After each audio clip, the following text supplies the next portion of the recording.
नमस्कार, अभिवादन आप सभी को मित्रों। हमारे साथ आज जुड़े हुए हैं हर्षल भाई। हर्षल भाई से हम बात करेंगे बहुत लंबी-चौड़ी 3 3 पार्ट्स में हमने इनसे बात करने की बात किया है और वो 3 पार्ट्स क्या हैं? ये हैं हम बेसिकली शुरू कर रहे हैं नैरेटिव के ऊपर एक बात कि आखिरकार नैरेटिव क्या होता है? हिस्ट्री से लेकर और हम इसको मॉडर्न कॉन्टेक्स्ट में बेसिकली डिस्क्राइब करने की कोशिश करेंगे। हिस्ट्री को हम लोग ब्रीफली टच करेंगे। देखिए, नैरेटिव क्या है? ये तो आप राइट फ्रॉम चाहे वेदा काल से आप ले लीजिए और वहां से आते हुए आप पृथ्वीराज तक चले आइए। पृथ्वीराज रासो कैसे लिखा गया, दरबारी कैसे होते थे, वो अल्टीमेटली किंग के लिए कैसे काम करते थे, एक नैरेटिव बिल्ड करने का, वहां से लेकर और फिर आज के दौर तक आते आते कि कैसे सोशल मीडिया उसमें अपना रोल प्ले कर रहा है। हम इन तमाम मुद्दों पर बात करेंगे। हर्षल भाई का परिचय मैं बहुत ब्रीफली आपको बता दूं कि वो इम्पोर्ट एक्सपोर्ट के एक्सपर्ट है, फाइनेंशियल उनका बैकग्राउंड है, लेकिन उसके अलावा लाइक हम सब लोग पढ़ने लिखने का उनको भी बहुत शौक है और वो इस मसले पर अपना खासी पढ़ाई करते रहे हैं अपने बैकग्राउंड में। तो ये अब जो उनका नैरेटिव है, मुझे वो आज के कॉन्टेक्स्ट में बहुत इंटरेस्टिंग इसलिए लगता है कि हम इस नैरेटिव की जो लड़ाई है, हम अक्सर सुनते होंगे ना third generation, fourth generation, fifth generation की लड़ाई, सिक्स जनरेशन की लड़ाई, लेकिन ये कंटिन्यूअस ग्रोथ जो है वो कहाँ से आ रही है और कहाँ आगे जा रही है, क्या पॉसिबिलिटीज है, कैसे और हम कैसे, सबसे मुसीबत हम एज ए नेशन कैसे अपने नैरेटिव बिल्डिंग में कहाँ फेल होते हैं, कहाँ लैग बिहाइंड करते हैं, ये भी वो मुद्दे हैं जिनको हम आखिर की तरफ जाते हुए अगले हिस्सों में उन पर हम बात करेंगे। तो हर्षद भाई, सबसे पहले वेलकम आपको चैनल पर, पहली बार आप आ रहे हैं। बाय द वे मित्रों, आप ये भी याद रखिएगा, हर्षद भाई को आप सब जानते हैं, ये हमारे साथ अक्सर जब जब हम लाइव कन्वर्सेशंस करते हैं उसमें जुड़ते रहते हैं। तो हर्षद भाई, सबसे पहले आपका स्वागत है और over to you, this is all yours. बहुत बहुत धन्यवाद महेश सर। तो जैसा कि महेश सर ने मेरा इंट्रोडक्शन दिया है, इसमें मैं 2-3 चीज़ें और ऐड ऑन कर दूंगा। इसमें एक ये चीज़ है, why I was interested in this particular thing. मेरा आई वुड बी सॉरी, मेरा हिंदी उतना अच्छा नहीं है। It would be half English half Hindi. So please जो लोग भी अगर कंटिन्यू। इनसे कोई बिल्कुल। इशू हो तो मेरा ये इसमें इंटरेस्ट इसलिए आया बिकॉज ऑफ 2-3 थिंग्स। जब मैं एक्चुअली मैं रहता हूँ मुंबई में, एंड मैं जो सोसाइटी में रहता हूँ या फिर मैं जो कम्युनिटीज में देखता हूँ समझता हूँ, वहाँ पे ये एक नेगेटिविटी के सेंस में लिया जाता था। Whatever was ours, whatever was indigenous, whatever was owned by us, made by us, something like that, which I got to know from ever since from childhood. मतलब अगर मैं बोलूँ, मैं मेरी उम्र 30 इयर्स की है, तो मेरी जो जनरेशन है वो लोग सब यही एजुकेशन से, वही काइंड ऑफ सोसाइटी से, वही टाइप ऑफ मूवीज, वही टाइप ऑफ ड्रामास, वही टाइप ऑफ मीडिया नैरेटिव से गुजर के आए हुए हैं। अ, बिल्कुल। सबसे बड़ा example being, by the time we were like in school, like 10 years 12 years old, that was the time jab NRI level movies were very much in very much in fame. जहाँ पे it will be like Shah Rukh Khan and Preeti Zinta is coming in. They are going on holidays on XYZ locations. They are having a lavish lifestyle. ये वो, but right. के साथ साथ उस जमाने में 2-3 चीजें ऐसी हुई थी जिसकी वजह से ये एक क्वेश्चन मार्क आता था कि अच्छा, ये भी एक पॉसिबिलिटी है, ये भी एक कंटेक्स्ट है जिस पे हम बात कर सकते हैं। इसमें सबसे बड़ा जो रोल रहेगा वो, I would say it was the movie of गुरु, जो अभिषेक बच्चन की मूवी थी, which was based loosely based on Shri Dhirubhai Ambani थी। तो वहाँ पे जो एक रैग्स टू रिचेस की स्टोरी थी कि हाउ अ पर्सन जो एथ फेल है, एथ पास है, he comes in and become makes the biggest empire, biggest business empire in India. तो एक ये स्टोरी थी। ऑब्वियसली रैग्स टू रिचेस हमारे सोसाइटी में सबको पसंद ही आती है, ये इसमें कोई बोलने की दो राय नहीं है। अंडरडॉग स्टोरीज हमें बहुत पसंद आती है, राइट? तो वहां से बिल्कुल। एक स्टार्ट हुआ था मेरा, उसके बाद धीरे धीरे to understand what it is. और इसके ऊपर सबसे बड़ी बात थी कि इसमें हिस्ट्री का कितना बड़ा पार्ट है। तो हिस्ट्री का इतना बड़ा पार्ट था बिकॉज मैं एक जैन कम्युनिटी से बिलोंग करता हूँ। तो जैनिज्म के अकॉर्डिंग अगर किसी को नहीं पता होगा, तो there are 24 tirthankaras, right? And भगवान महावीर इज द लास्ट तीर्थंकर। बट हमारी हिस्ट्री बुक्स में जो मैंने स्कूल में पढ़ी, वहां पे ये लिखा था क्लियर कट कि Mahavir is the founder of Jainism. तो सबसे पहला सवाल यह आता है सिक्स स्टैंडर्ड में कि पहले 23 लोगों का नाम क्यों नहीं है? तो क्या हम गलत पढ़ रहे हैं? जो और हिस्ट्री बुक सही है, right? Same same applies to everything else, right.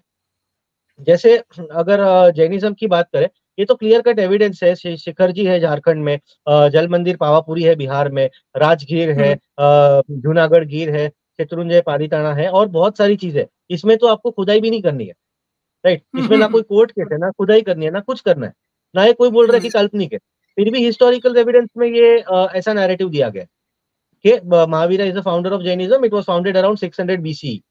तो इसमें दो चीजें आती है कि क्या हम पीछे वाले चीजों को बताना नहीं चाहते, या ये है कि ये दिखाना नहीं चाहते कि we were so old civilisation that would be having a positive impact on the Indian society. So Indian society के ऊपर डेलिबरेट नेगेटिव इम्पैक्ट डालने के लिए ये चीजें की गई थी। तो ये दो तीन चीजें थी जहां से ये स्टार्ट हुआ। उसके बाद धीरे धीरे धीरे धीरे ऑब्वियसली जो मेरा एजुकेशन था वो थोड़ा यो टाइप एजुकेशन था। आईसीएसई बोर्ड में से था मैं, तो आपको तो पता ही होगा कि क्या क्या पढ़ाते हैं आईसीएसई बोर्ड में, सीबीएसई बोर्ड में, और एनसीईआरटी की बुक्स में क्या होता था ये सबको पता है, राइट। लाइक मेरा स्कूल ग्रेजुएशन हुआ, हाई स्कूल ग्रेजुएशन 2009 में। 2009 में वो टाइम पे मतलब अर्ली 2000s में जो हमने पढ़ा वही पढ़ा, and how the invaders were good and how this was that.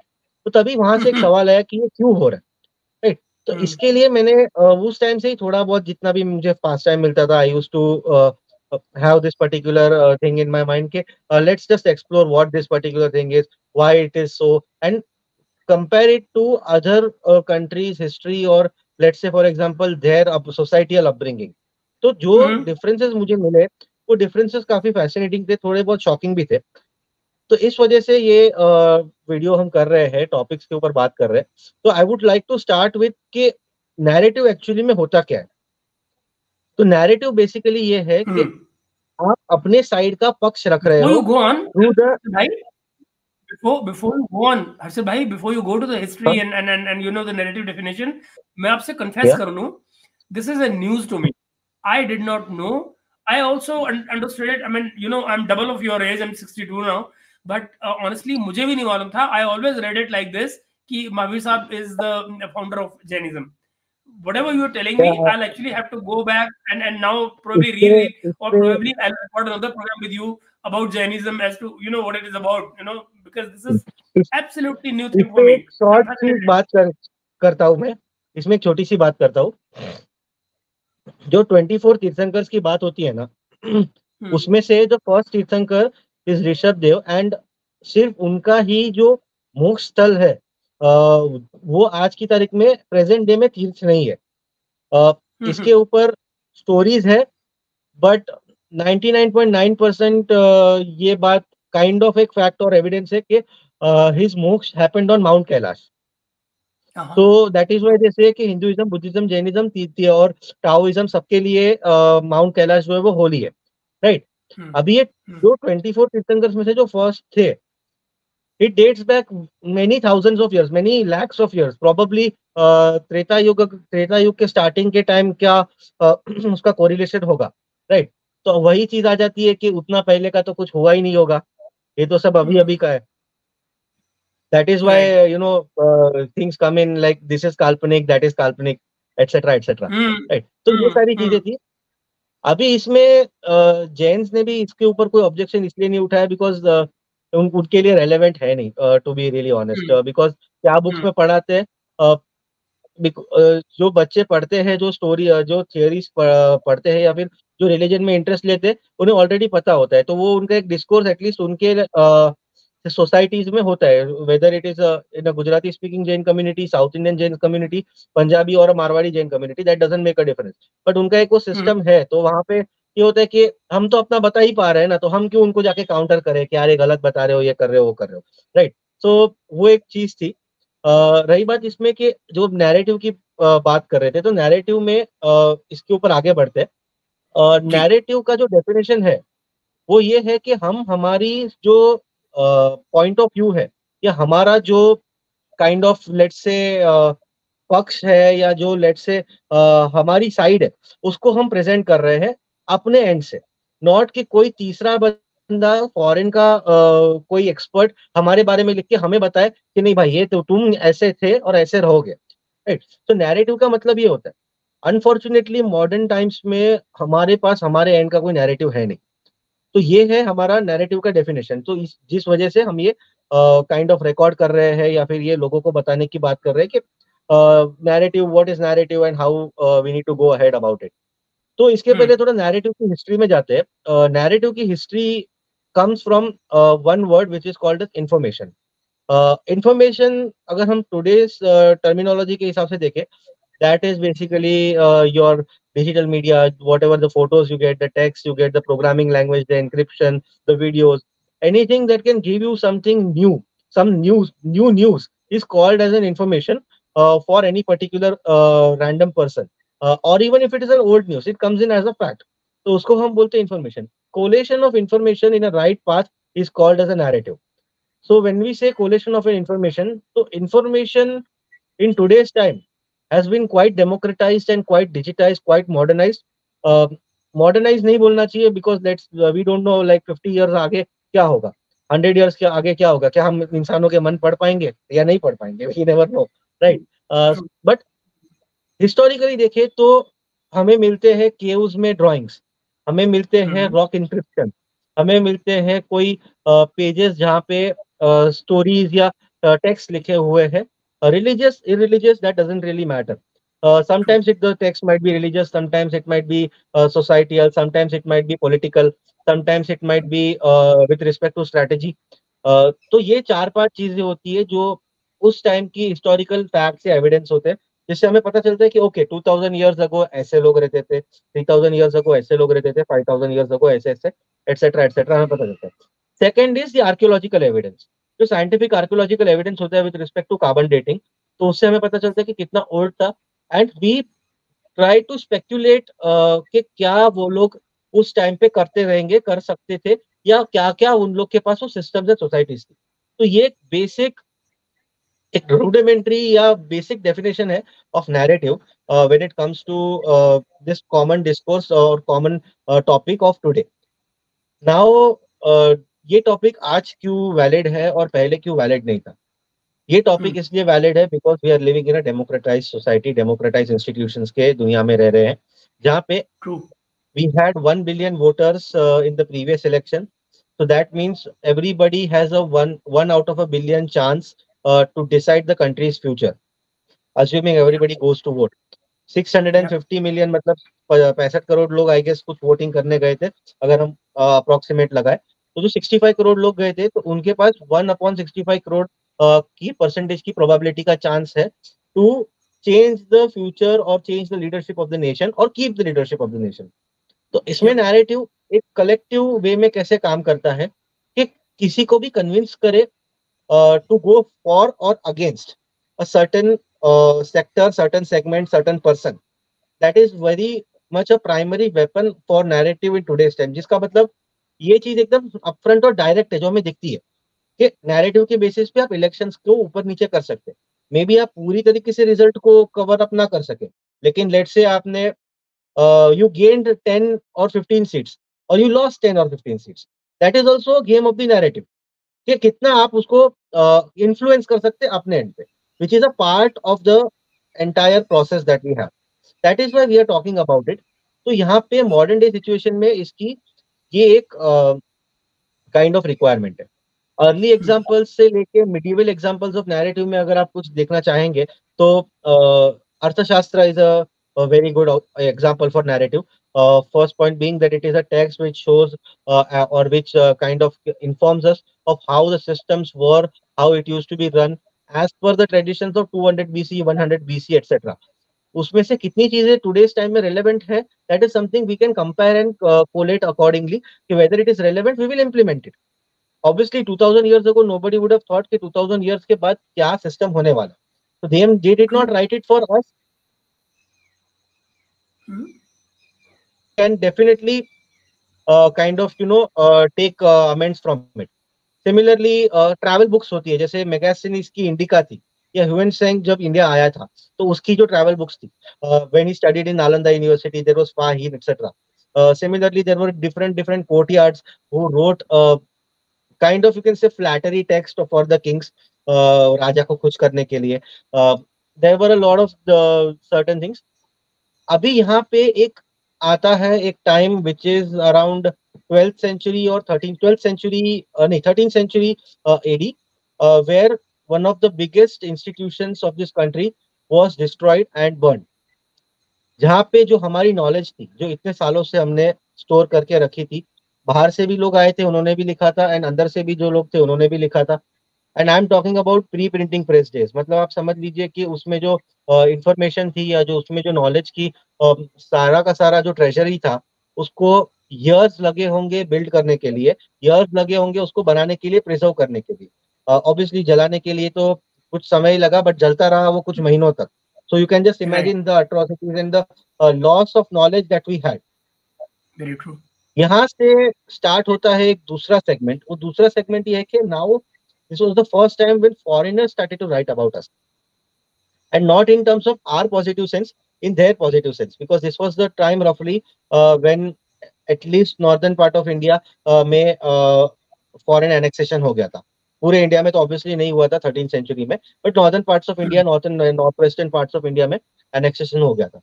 तो वहां से स्टार्ट होता है ये चीज के 14 सेंचुरी से लेके अब तक, that is 2024, I would say 95% plus of the times we have been having the information narrative which has been fed by the foreigners and not by us. There are certain या exceptions. Chhatrapati Shivaji Maharaj के court room में जो poems लिखी गई थी, उनकी शिव गर्जना जो लिखी गई थी, देर वर साउथ में जो किंग्स थे विजयनगर एम्पायर के, उनके आपको इंस्क्रिप्शंस मिलता है, चोला एम्पायर के इंस्क्रिप्शंस मिलते हैं। There are certain Rajput kings, उनके आपको मिल जाएंगे।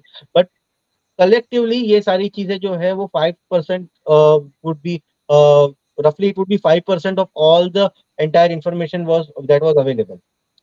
ये चीज 2024 तक हम ये चीज कर रहे हैं, because whatever we did even post independence was just to copy whatever was written by the foreigners and just implementing it on the society. तो ये बेसिकली एक पूरा ओवरव्यू था कॉन्टेक्स्ट का कि ये एक्चुअली में होता है नैरेटिव, एंड नैरेटिव का strength with respect to any particular society. True, ठीक है।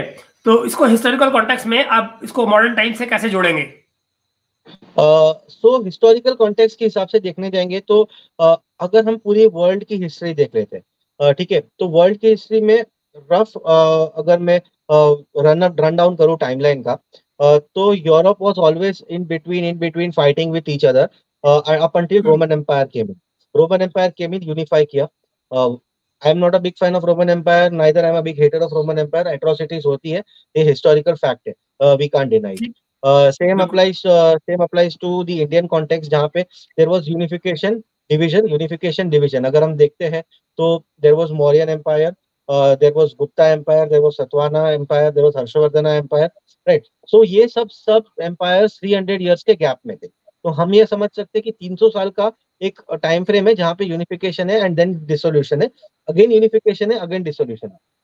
अब आ जाता है एक पीरियड ऐसा in the first century CE, when a certain religion comes out of Middle East, it starts coming into India much before it goes into Europe, but it shoots up in Europe. It gets a very big head start in Europe, and once the Roman Empire gets into that particular faith, obviously we know कि वहाँ पे क्या हुआ, and it started expanding. उसके कुछ 700 years के बाद there is another faith that comes in. Now these two faiths had an expansionist ideology. Whether we talk about Christianity or Islam, they are an expansionist ideology.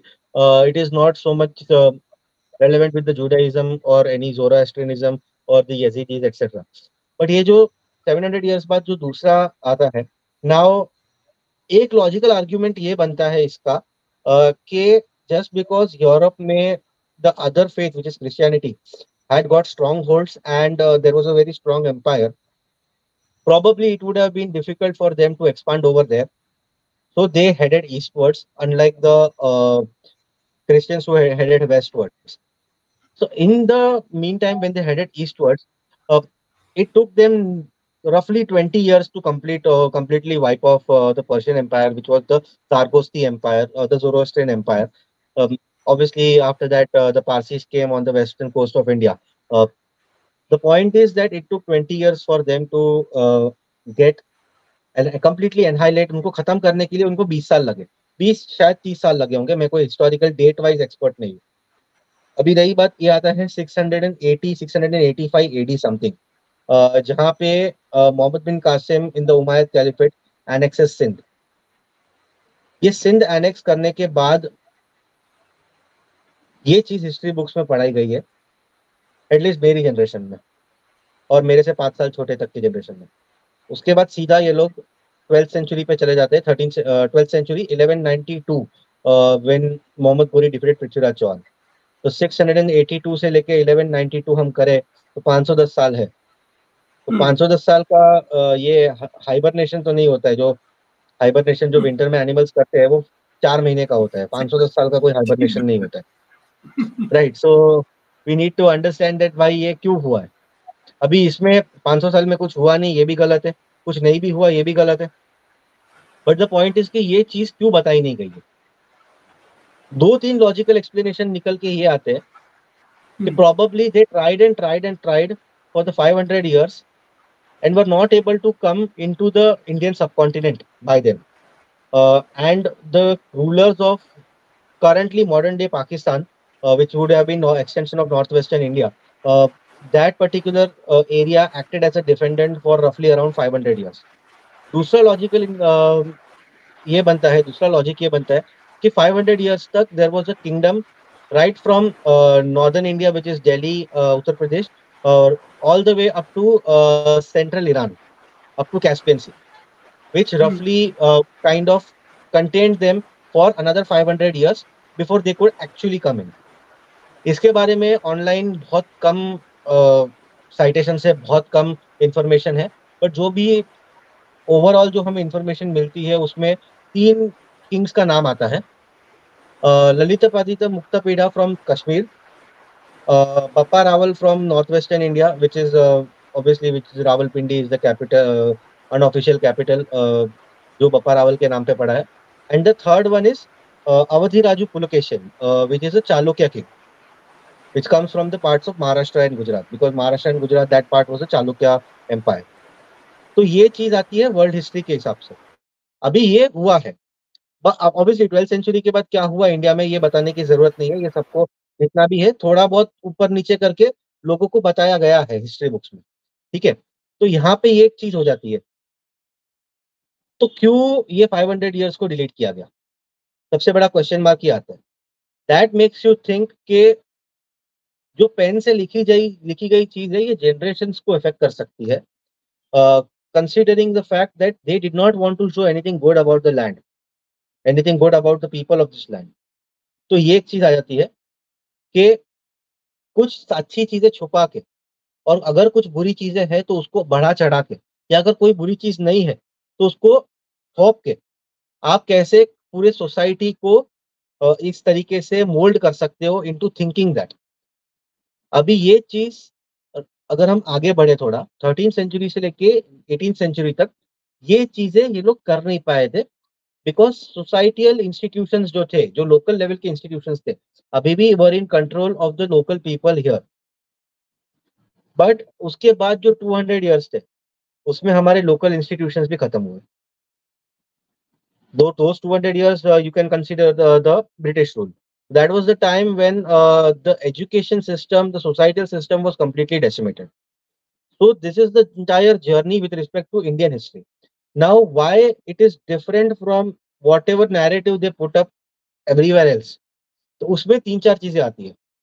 सबसे पहला आता है कि जो एंशिएंट ग्रीक्स थे and the Romans which were following a pagan system which was similar to Hinduism, जिसमें multiple nature worshippers होते हैं, there used to be the sun god, moon god and all the planetary systems and everything. There comes a person who says no, this is the only way you have to go forward and this is the only way that you will have to be, everything else is false. Yeah. The same thing happens 700 years after that as well.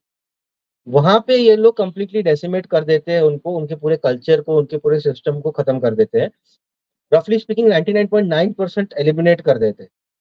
When they do that, तो वहां पे ये लोग completely impose कर देते हैं ये एक theory that we have been civilising the uncivilised.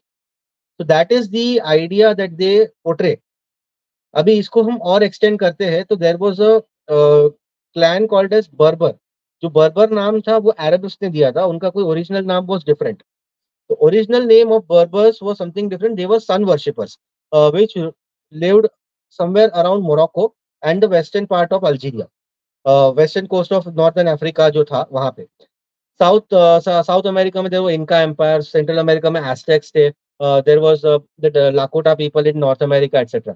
इन सबको कंप्लीटली डेसिमेट करने के बाद वहाँ पे ये बोलते हैं कि we have been civilising the uncivilised. उनका रिलीजन खत्म हो गया, उनका कल्चर खत्म हो गया, उनका सब खत्म हो गया।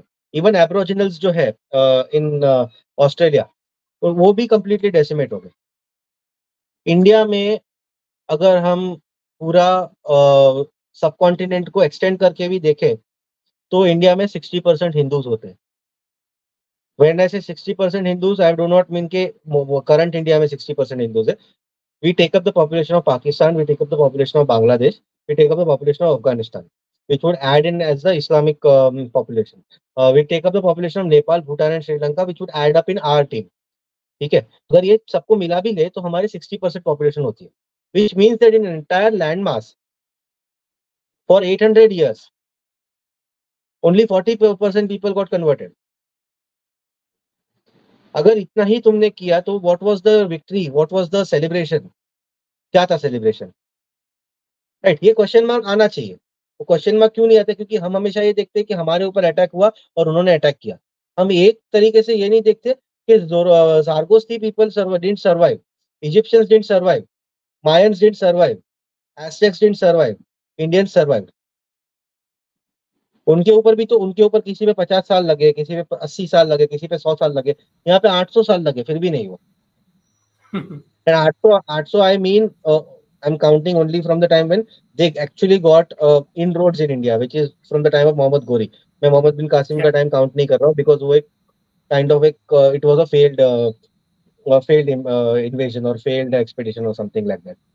तो ये एक चीज आती है कि ये क्यों है, और इसको क्यों डेलिबरेटली हमें ये बताया गया कि ऐसा हमें सोचना है, that we were the ones who were always annexed, we were the ones who were always ruled, and whatever that has come into this land has been brought by foreigners. You were doing nothing. Right? तो एक बहुत बड़ा question mark लोगों के अंदर आना चाहिए। इसके ऊपर अगर हम बात करें तो इसमें ये लोग आगे भी बढ़ते हैं थोड़ा। ये बढ़ते हैं with the desecration of the entire local faith systems जो है हमारे, desecration of the customs, entirely ये बोलना कि no this is not how it is done. अभी इसमें हम जो है, हमारी भी इसमें कुछ गलतियां होती है कुछ केसेस में नहीं होती।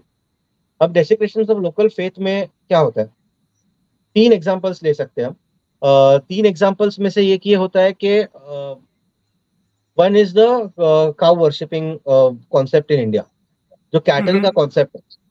ठीक है, कहीं पर भी ये एक मेरे लिए पर्सनली रिलीजियस से ज्यादा सोसाइटल एंड इकोनॉमिक कॉन्सेप्ट है।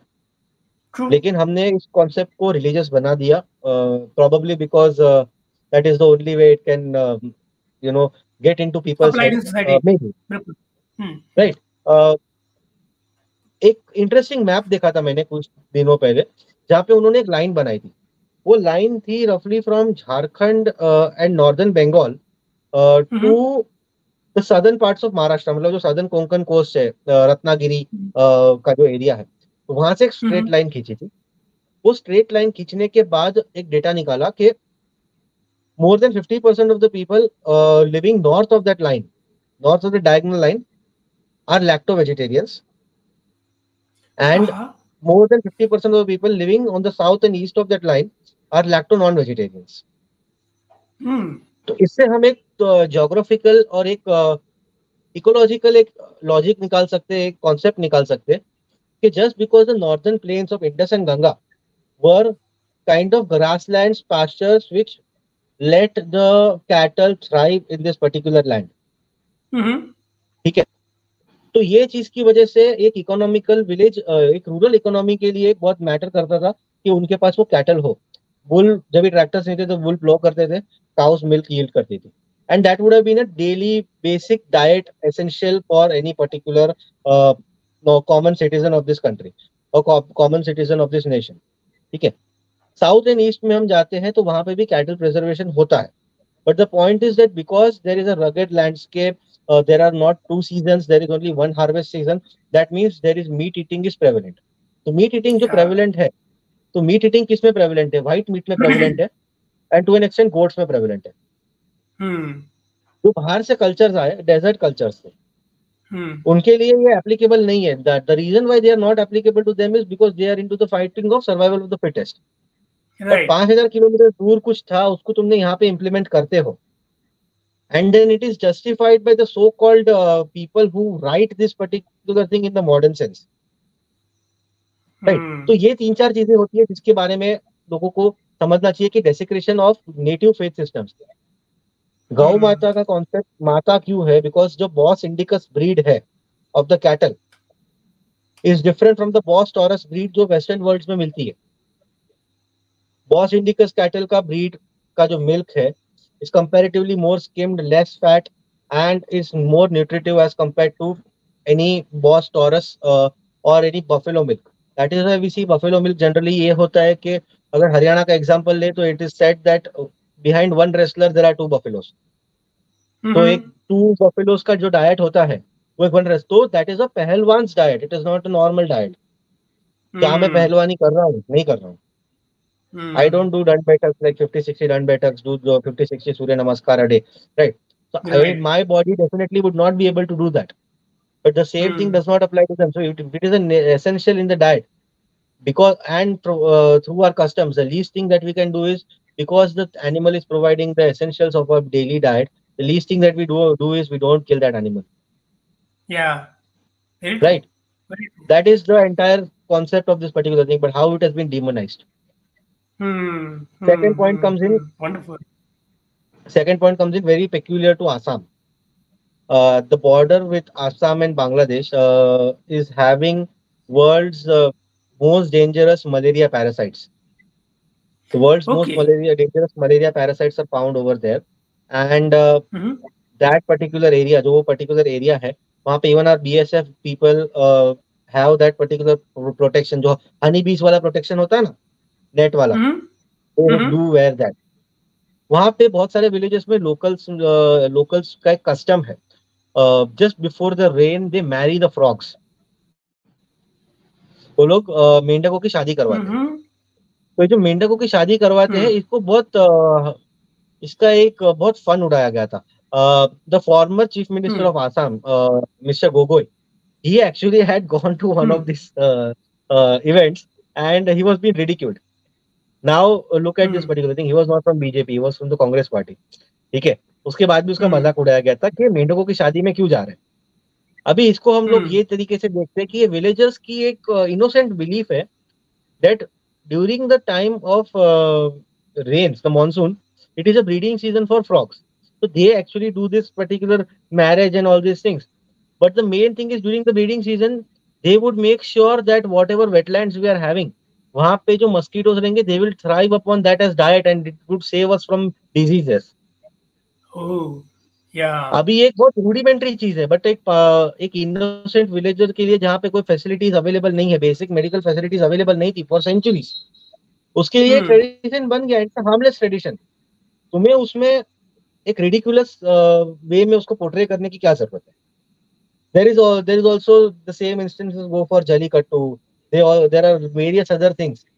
Jallikattu के इसमें प्रॉब्लम है, but PETA will not care or any other organization will not care whether when there is some slaughter happening on a commercial basis, right? So just because it is a tradition that is followed in this land, it is bad. If it would not have been followed in this land, if it would have been their tradition, वो तो सही है। अभी मुझे कोई एक ऐसा animal को लेकर ट्रेडिशन के बारे में बोलना नहीं है, वरना बहुत कुछ हो सकता है, बट लोग समझ जाएंगे कि मैं किस ट्रेडिशन की बात कर रहा हूँ। तो ये बहुत सारी चीजें हैं। अभी इसमें एक दूसरा पॉइंट ये आता है कि nothing has been contributed positively from this land, कि हमने तो कुछ दिया ही नहीं है, जो भी था सब कुछ इन्वेडर्स ने आके दिया। इसमें there is one neighbouring country, वो अपने स्कूल्स में एक बुक सब्जेक्ट है जिसका नाम है डैश स्टडीज। ठीक है, वो जो डैश स्टडीज है, वो डैश लोगों को समझना चाहिए कि मैं किस कंट्री की बात कर रहा हूँ। पाकिस्तान स्टडीज की बात कर रहे हैं आप? हाँ। इंस्टीट्यूशनली उसमें एक तरीके का ये बताया गया है, और मैं उस कंट्री का एग्जांपल इसलिए दे रहा हूँ because it is at a pro max level, जिसकी वजह से वहां पे एक सुपीरियरिटी कॉम्प्लेक्स आई है। That is one thing that I wanted to say. तो नाउ इसमें बहुत सारी चीजें आती है, जैसे एल्जेब्रा एंड ट्रिग्नोमेट्री की बात करें, ये अरब में भी है। अरे भाई डेजर्ट में कहाँ एक्स स्क्वायर वाई स्क्वायर आया भाई? अगर ट्रिग्नोमेट्री की बात करें तो त्रिकोणमिति is the word in Sanskrit. मैंने कोई संस्कृत प्रोफेशनली पढ़ी नहीं है, मैं कोई सब लिटरेट नहीं हूँ संस्कृत में, but just because we know our Indian languages, I can speak Hindi, Marathi, Gujarati, तो उसमें ये हो जाता है कि I will be able to understand the core words जहां से वो आता है। जी। So the theorem of triangle, all these things are clearly evident in our text, clearly evident in our all the text, whether it is religious or non-religious. But the point is कि इसको किस तरीके से ये लोगों ने बताया है। And when I say लोगों ने, I'm not saying the people who are from abroad, the people with agenda. यहाँ पे एजेंडा वाले लोगों की बात कर रहा हूँ मैं, कि ये बताया गया है कि यहाँ से कुछ अच्छा आया ही नहीं। इसमें एक और एग्जांपल आता है, the example of chess. Chess में when I was in school, इन लोग ने ना एक स्टार्ट किया था, मेरे स्कूल वालों ने। 2 बजे स्कूल खत्म होगी, 2 से 3 कोई भी indoor activities in the monsoon and outdoor activities in the non monsoon, मतलब ड्राई सीजन में। तो इंडोर एक्टिविटीज में तभी 2 ही थे, कैरम और चेस। तो 2 महीना कैरम लिया, 2 महीना चेस किया। वहां पे मुझे चेस के टीचर ये बताते हैं कि chess is the acronym which full form was derived in Europe, which means chariot, elephant and soldiers. ये बात स्कूल में बताई गई। ठीक है, अगर इसको हिस्टोरिकल एविडेंस में देखेंगे तो सबको पता है chess was originated in India, right? इसमें भी there have been certain things जहां पे ये लोग ने बोला no, chess is a Arabic और a Persian invention, it was invented by the Muslim kings and it was named शतरंज। अभी इसको डिकोड करेंगे तो एक्चुअली में चेस का मीनिंग होता है चतुरंगा, और इंडोनेशिया में आज भी उसे चतुरंगा ही बोलते हैं। ठीक है, तो the point is that time and again ये होता है कि they will try to make sure that whatever is good for us, whatever is good from this country, what is good from this land, we try to snatch it. Modern day example है, हल्दी दूध हम हमें घर में बोलते हैं पियो। मेरी जनरेशन के, मेरे जो ये ऐसे यो टाइप के जनरेशन है बड़े शहर में, हम लोग को बोनवीटा चाहिए होता था बचपन में। ठीक है, तो दूध पीने के लिए मिल जाता था बोनवीटा। हल्दी दूध I did not use to drink when I was a kid. अभी मैं देखता हूँ Starbucks in foreign countries, in western countries, they are selling it as golden milk. I mean how ridiculous it is, right? तो ये क्यों होता है? Because if there is something good they will try to hijack it. And I don't need to tell you, there is a museum and there is a big museum in London about it. तो लोगों को समझ में आ ही गया होगा कि मैं किसके बारे में बात कर रहा हूँ। तो लंदन में जो म्यूजियम है वो उसी के बेसिस पे आया था। अभी ये एक चीज है कि कोई भी चीज जो यहाँ पे अच्छी थी, एक तो ये कि उसको डिनाई करना, दूसरा ये कि उसको डिमोनाइज करना। अगर अच्छी हुई चीज तो डिनाई करने में क्या आता है कि नहीं नहीं, यहाँ से तो कुछ आया ही नहीं था, सब कुछ बाहर से आया था, we were the ones who brought it in. इसमें सबसे बड़ा एग्जांपल आता है बिरयानी का, फूड की अगर मैं बात करूँ। I have heard hundreds of comments I've read on any food video, because मैं सर अभी आपको पता है कि बिरयानी की कोई फूड वीडियो आती है तो ये कॉमन डिश है इन द एंटायर सब कॉन्टिनेंट। तो वहाँ पे आपको ऑडियंस में कमेंट सबके मिलेंगे। अभी किसी ने लिख दिया कि biryani is authentic Indian recipe वगैरह, एक नीचे कमेंट आया वो इंडियन कैसे हो गए, वो तो मुस्लिम्स ने बनाई। आप वो बात समझ रहे हो, वो मुस्लिम्स ने बनाई थी, तो वो लिखने वाला भी समझ, यहाँ का मुस्लिम नहीं बोलेगा ऐसा। वो कहाँ का बोलेगा वो आपको पता है, राइट? बिल्कुल। तो ये चीज है, तो बिकॉज उनको वो फीड किया गया कि what ever was good was brought by us. एक जन ने तो इतना तक लिख दिया, biryani, pulao and all these delicacies that these Indians are enjoying today was all brought in by the Persians and the Mughals. Indians used to eat grass before that. थोड़ा समझो इस बात को। मैंने इसका एक थियोरेटिकल लॉजिकल ये बनाया था कि अगर हम इंडियन फूड को डिकोड करते हैं, एक मेरा एक बहुत रफ एनालिसिस है इस पे, कि जहाँ पे भी कार्ब्स को अलग कुक किया गया, जैसे ग्रेन होता है व्हेन इट इज रोटी और rice, if right. it is cooked separately and there is no bread involved, I mean no maida involved, and the curry is been cooked separately, whether it is a vegetable or a meat or a fish, whatever it might be, then that is 100% ipso facto Indian cuisine, native to our land from ancient times.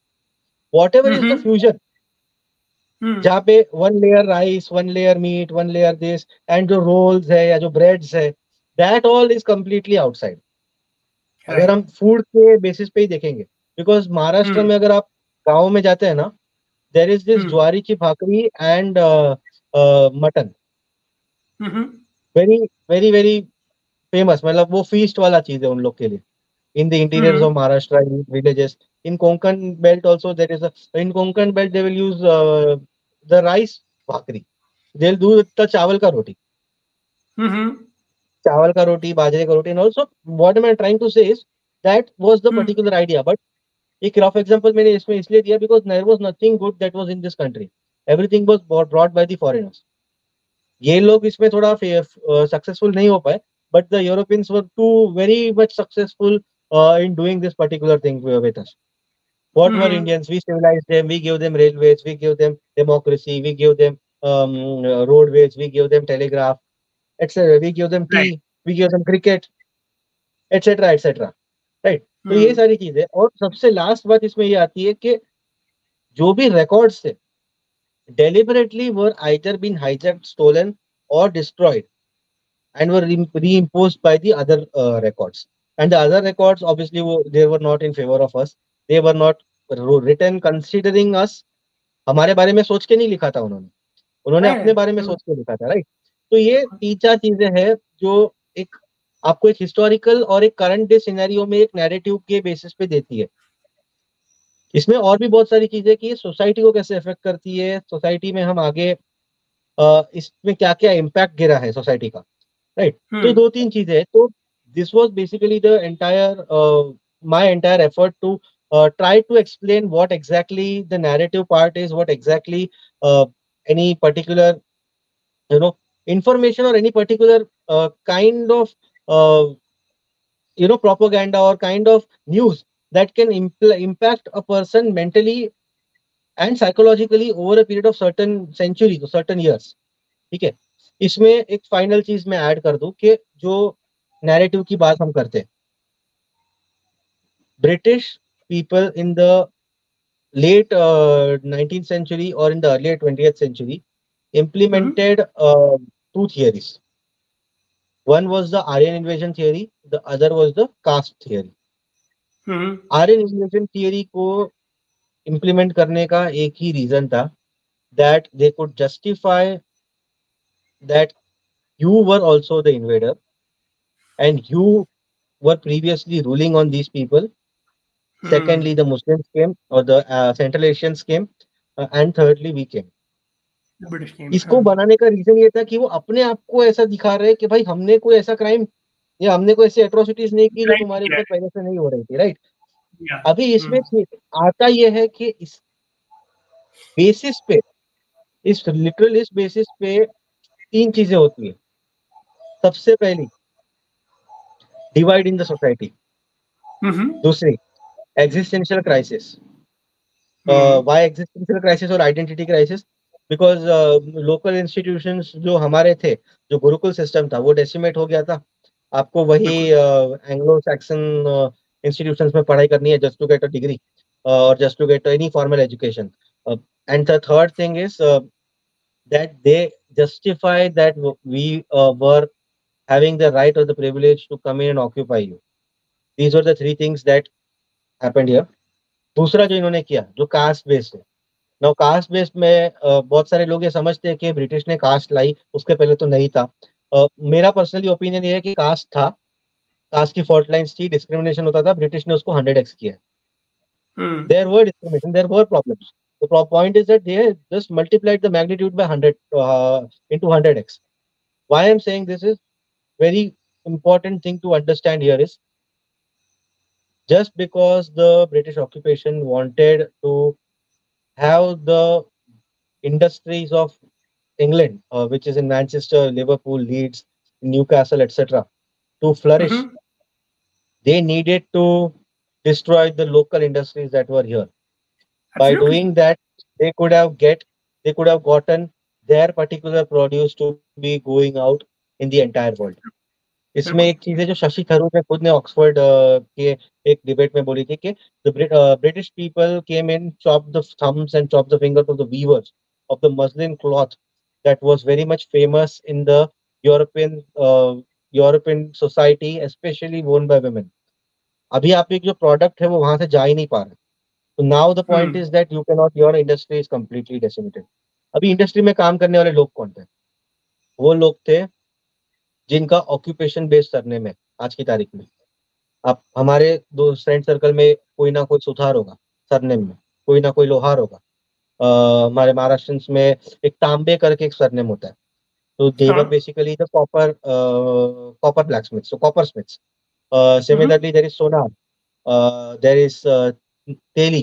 तेली जो हमारा prime minister जी है mister Modi ji, उनका surname भी एक तेली community से आता है जो सौराष्ट्र में where they grind the groundnut oil, groundnut and the cotton के जो seeds बच जाते हैं after the fabric, उसको grind करने वाले जो humans है उनको तेली बोला जाता है. That caste, that is a occupation based caste. अभी इन सबको backward caste में डाल दिया और इनको बोल दिया OBC. Okay. Now that created another divide. So that means पहले दो ही divide थे, फिर 3 हुए, फिर 4 हुए. तो obviously that would have made a difference. So these were the certain things that were the impact of what happened with us, what the narratives were against us, and why was it done. Obviously इसमें benefit was to the colonizer, occupier, invader, whatever we can say, right? So now what are the steps that we can take, and secondly what are the things that are the situations, are the threats for this particular society that we can discuss. That we will take up in the next session, then in the next episode of this, which will be the second part, right? Okay. Right. Thank you so much, Harshal. It has been wonderful, listening all these new information, that you have brought in, and let's continue this discussion, which is very important, in the second session of it. Sure. Thank you very much for this one. Okay. Yeah. Thank you.